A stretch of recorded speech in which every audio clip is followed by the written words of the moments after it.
नमस्कार, मैं हूं आंचल आनंद। सुनो इंडिया में आज हम आपको दिखाएंगे कि पाकिस्तान में इमरान खान के शपथ ग्रहण के न्यौते को लेकर हिंदुस्तान में सियासी घमासान क्यों छिड़ गया है। आपको दिन की कुछ और अहम खबरें भी दिखाएंगे, लेकिन सबसे पहले हम आपके सामने कुछ ऐसी तस्वीरें रखने जा रहे हैं जिसे देखना और दिखाना तमाम दूसरी खबरों जान और उनके भविष्य के साथ खिलवाड़ हो रहा है। लेकिन ना कोई इसे देखने को तैयार है, ना ही समझने को, और ना ही कुछ और करने को।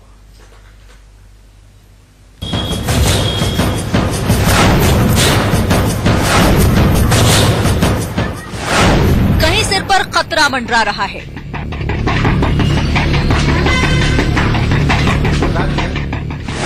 कहीं सैलाब को पार करना पड़ रहा है,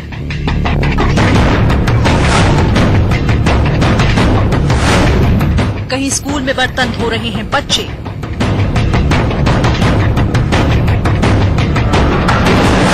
स्कूल में बच्चों के साथ खिलवाड़ क्यों?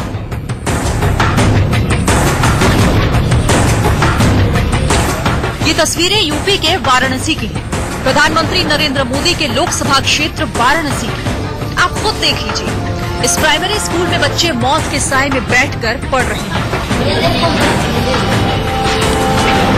जिला मुख्यालय से सिर्फ 5 किलोमीटर दूर स्थित ये प्राइमरी स्कूल की दरो दीवार जर्जर है और इसीलिए नई छत की ढलाई का काम चल रहा है और इसी के बीच ये बच्चे यहाँ पर बैठकर पढ़ रहे हैं। क्या ये बच्चों की जिंदगी के साथ खिलवाड़ नहीं है?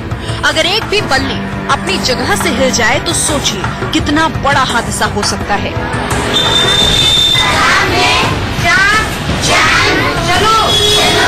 प्रॉब्लम तो है ही, सबको संज्ञान में है, चाहे वो बीएससी हो, चाहे वो लेखाधिकारी हो, चाहे बीएससी हो, सबकी जानकारी में है, सबके संज्ञान में है। अमाउंट भी पता है और किस हिसाब से वर्क हो रहा है ये भी पता है।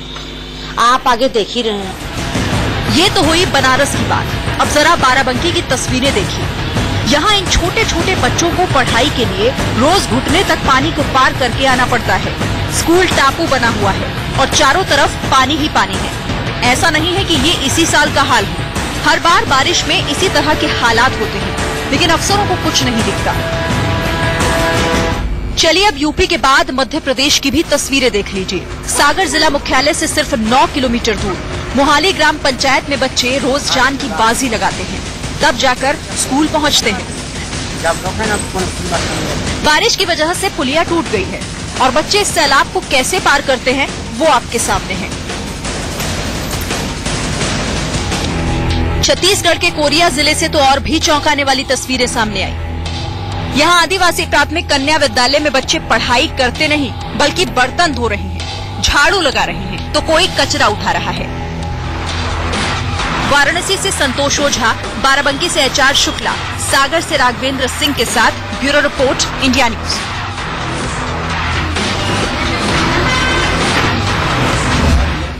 तो ऐसे पढ़ेगा इंडिया तो आगे कैसे बढ़ेगा इंडिया। बहरहाल अब बात यूपी के पूर्व सीएम अखिलेश यादव के सरकारी बंगले में तोड़फोड़ की। इस मामले में जांच रिपोर्ट आ गई है। रिपोर्ट में कहा गया है कि तोड़फोड़ में 6 लाख रुपए का नुकसान हुआ है, जिसके बाद एक बार फिर से बीजेपी और समाजवादी पार्टी आमने सामने है। मैं टोटी लेकर के आया हूं और टोटी इसलिए लेके आया हूं कि अगर सरकार को ये लगे कि कोई टोटी मैं लेके चला गया हूं, सरकार हमारा गिनती में बता दे, मैं पूरी की पूरी टोटी देने के लिए तैयार हूं। हाथ में टोटी लेकर मीडिया के कैमरों के सामने आए अखिलेश यादव की इन तस्वीरों और उनकी बातें आप शायद ही भूले हों। लखनऊ में जिस सरकारी बंगले में तोड़फोड़ की तस्वीरें सामने आने के बाद अखिलेश बार बार ताल ठोककर बिल चुकाने की बात कह रहे थे, अब उन्हें वही बिल भेजा जा रहा है।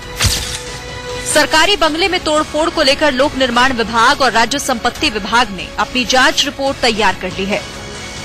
कुल 266 पन्ने की इस रिपोर्ट में बताया गया है कि सरकारी बंगले में तोड़फोड़ से 5,84,000 रुपए का नुकसान हुआ है और इसकी भरपाई के लिए अखिलेश यादव को नोटिस भेजा जा सकता है।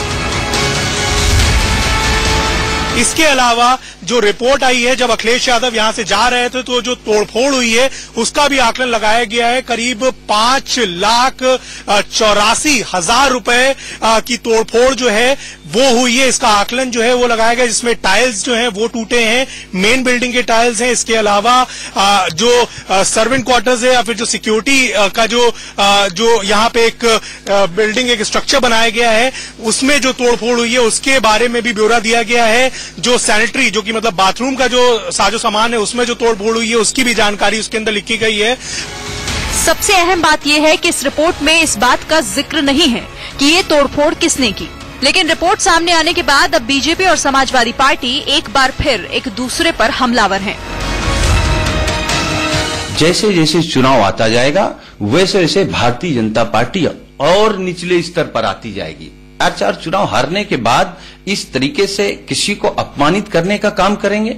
जिस प्रकार से उन्होंने अपने जो सरकारी आवास जो उनको मिला था उसके अंदर उन्होंने तोड़फोड़ की है और साथ में उसके बारे में प्रेस कॉन्फ्रेंस करी, तो चोरी भी और सीना जोरी भी उन्होंने करी।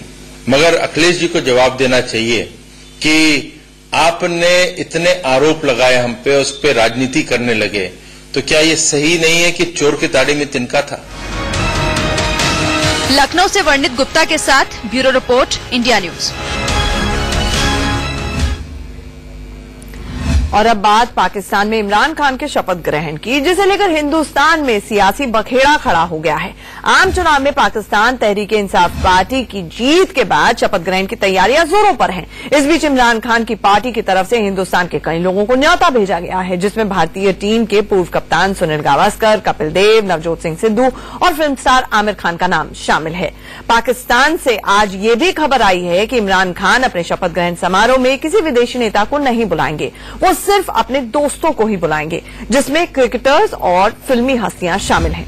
इस बीच नवजोत सिंह सिद्धू ने इमरान का न्योता कबूल भी कर लिया है और आज उन्होंने इमरान खान की तारीफ में जमकर कसीदे पढ़े, जिसके बाद सियासी वार पलटवार का खेल शुरू हो गया। सबसे पहले आपको सुनवाते हैं कि सिद्धू ने क्या कुछ कहा।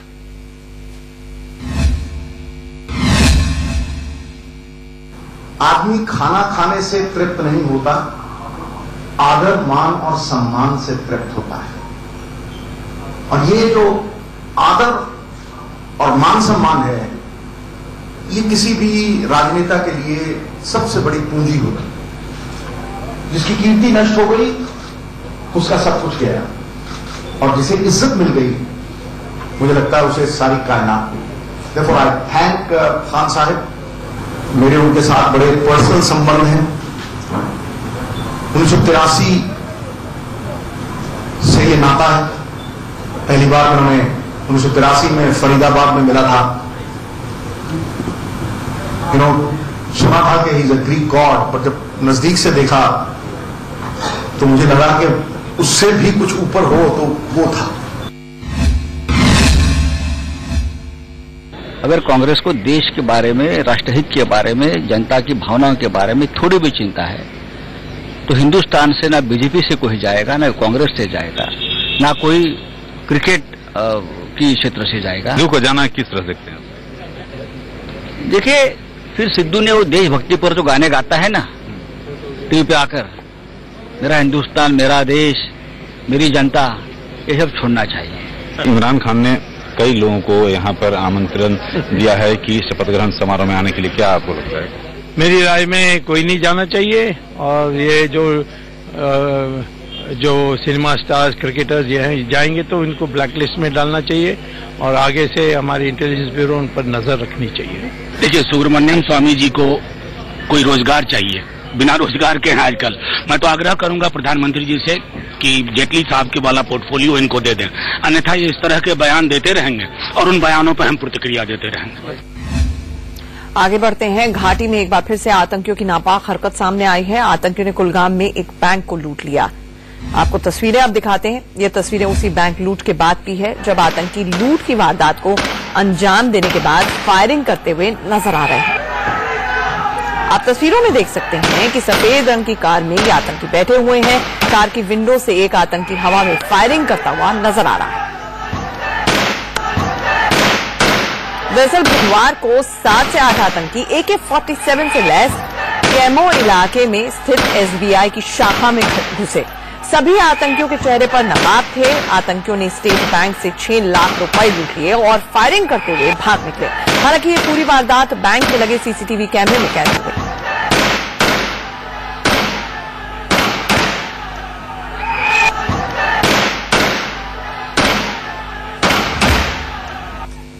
और एक तरफ तो आतंकी कश्मीर में नापाक मंसूबों को अंजाम दे रहे हैं, तो दूसरी तरफ पीओके में भी सैकड़ों आतंकी घुसपैठ के लिए तैयार बैठे हैं।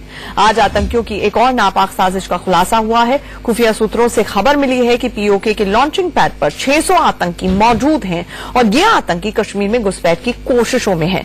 कश्मीर के कैरन सेक्टर के सामने पीओके के इलाके में 112 आतंकियों की मौजूदगी है, जबकि गुरेज सेक्टर के सामने करीब 70 आतंकी इकट्ठा है। खबर यह है कि ये आतंकी बैट एक्शन के नापाक मंसूबे बना रहे हैं। इंटेलिजेंस रिपोर्ट यह भी है कि इन 600 आतंकियों में सबसे ज्यादा जैश के आतंकी हैं और पाकिस्तान की खुफिया एजेंसी आईएसआई इन आतंकियों को सामान मुहैया करवा रही है।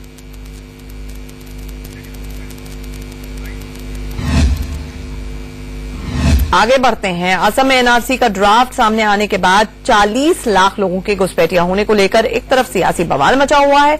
इसी बीच असम के राज्यपाल जगदीश मुखी ने इंडिया न्यूज से एक्सक्लूसिव बातचीत में कहा कि देश के हर राज्य में ये एनआरसी हो और वहां के नागरिकों की पहचान हो। बिहार में बंद का ऐलान किया गया। हमारे साथ आरजेडी के सांसद और प्रवक्ता मनोज झा साहब हैं। मनोज झा जी, किस तरह से? देखिए, बिहार तो बंद ही है। बंद ये सिंबॉलिक है। सरकार बंद है, किन कमरों में बंद है हमें नहीं पता। 40 निर्भया के साथ जो बर्बर अमानवीय दुष्कर्म हुआ,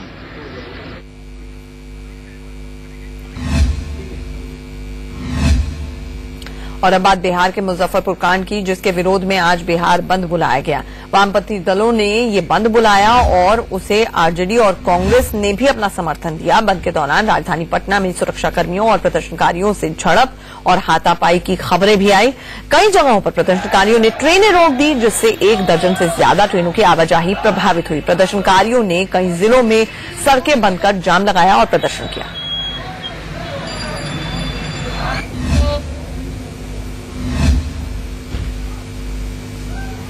हमसे बात करने के लिए थैंक यू जी। सबसे पहला सवाल कि एनआरसी से कितना फायदा हो? हम ये क्लिप आपको बाद में दिखाएंगे। एक छोटे से ब्रेक के लिए सुनो इंडिया में। और इस वक्त की बड़ी खबर आपको बता दें, ब्रेक से पहले हम आपको दिखाने की कोशिश कर रहे थे खास बातचीत। इंडिया न्यूज से खास बातचीत में असम के राज्यपाल जगदीश मुखी ने कहा है कि एनआरसी देश के सभी राज्यों में लागू होना चाहिए। क्या कुछ कहा उन्होंने, वो सुनिए। मुखी साहब, सबसे पहले तो स्वागत है आपका हमसे बात करने के लिए। थैंक यू जी। सबसे पहला सवाल कि एनआरसी से कितना फायदा होगा असम को, असम की जनता को? सवाल फायदे नुकसान का नहीं है। सवाल ये है, असम वासियों की इच्छाओं के अनुसार और जो एकॉर्ड हुआ था असम के साथ, उसके अनुसार ये निर्णय करना कि यहां पर भारत के वासी कौन हैं। और मैं समझता हूं ये तो वैसे भी सरकार को जानकारी होनी चाहिए कि आपके राज्य में कौन विदेशी रह रहे हैं। ये अपने आप में बहुत बड़ी उपलब्धि है कि आइडेंटिफाई हो जाएगा जो भारतीय नहीं है। ठीक है, उनका क्या किया जाएगा ये बाद में फैसले होंगे, किंतु मैं समझता हूं कि ये अपने आप में हर एक राज्य की सरकार को और केंद्र सरकार को जानने का अधिकार है कि उनके क्षेत्र के अंदर कौन विदेशी रह रहा है। ठीक है, और इस निमित्त मैं तो इतनी बड़ी उपलब्धि ये असम की है, ऐतिहासिक है। मैं तो चाहूंगा कि एनआरसी हर राज्य के अंदर अपनी रिपोर्ट तैयार करे और न केवल रिपोर्ट तैयार करे बल्कि सेंसस रिपोर्ट जो हर 10 साल बाद आती है उसके साथ उसे अपडेट भी करे। और फिलहाल सुनो इंडिया में इतना ही।